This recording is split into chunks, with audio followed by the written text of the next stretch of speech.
భగవాన్ శరణం. ఈరోజు మేము ఈ అమ్మా భగవాన్ల యొక్క కళ్యాణ వేడుకలు జరుపుకున్నాము. ఈ కళ్యాణ వేడుకల లోపల జిల్లా నలుమూల నుంచి భక్త బృందం వచ్చి ఇక్కడ అందరూ ఆనంద పరవశంలో సంకీర్తనలో పరవశమై తమ యొక్క కోరికల కోసం అనుగ్రహాన్ని పొందారు. ఈ క్రతువులలో ఈ సనాతన ధర్మంలో క్రతువులు ఇవన్నీ కళ్యాణం కానీ బర్త్డే ప్రోగ్రామ్స్ కానీ ఇవన్నీ క్రతువులు, పూజలు కానీ ఇవన్నీ క్రతువుల లోపల సనాతన ధర్మంలో క్రతువులు ఎంత మనము పాల్గొంటే సనాతన ధర్మం అంత గట్టిగా ఉంటుంది. కాబట్టి ఈ క్రతువులలో మేము ఈ కళ్యాణాలు జరుపుకున్నాం. ఎందుకంటే సకాలంలో వర్షాలు పడాలి, మరియు పంటలు బాగా పండాలి, కోరికలు బాగా నెరవేరాలి, భక్తులు ఆనందోత్సవాలతో ఉండాలి, విపత్తుల నుండి రక్షింపబడాలి.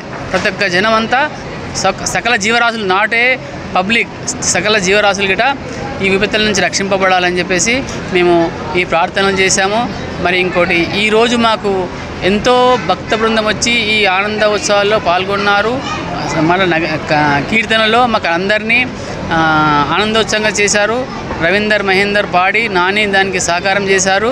కాబట్టి ఈ సనాతన ధర్మంలో ఈ కళ్యాణాలు ప్రతి సంవత్సరం 25 సంవత్సరాలను చేస్తున్నాము. ఈరోజు శుభసూచకంగా వర్షం కూడా పడింది. అంటే ప్రకృతిని శాంతింపజేసినట్లు మేము అనుకుంటున్నాము. ఈ ప్రకృతిని శాంతింపజేయాలని చెప్పేసి ఈ కార్యక్రమాలు మేము చేస్తుంటాము.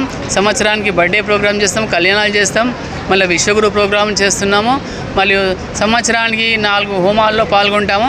ఇలాంటి ఎన్నో ప్రోగ్రామ్స్ మేము చేసి ప్రతి ఒక్క భక్తుల లోపల ఆయన హృదయం లోపల చైతన్యాన్ని నింపడానికి, ఆ చైతన్యం ఎదుగుదల ఉంటే అతను ప్రతి ఒక్క భక్తుడు పాజిటివ్గా ఉంటాడు. భక్తులే కాక వచ్చిన కొత్త వాళ్ళు గిట వాళ్ళు చైతన్య స్థితి పూర్వస్థితిలోకి వచ్చినప్పుడు వాళ్ళు ఆనందంగా ఉంటారు. ఎప్పుడు బ్రేక్ డౌన్లో ఉండరు, ఎప్పుడు పాజిటివ్గా ఉండాలని చెప్పేసి, బ్రేక్ త్రూలో ఉండాలని చెప్పేసి మేము ఈ ప్రోగ్రామ్స్ అన్నీ జరుపుకుంటున్నాము. Thank you.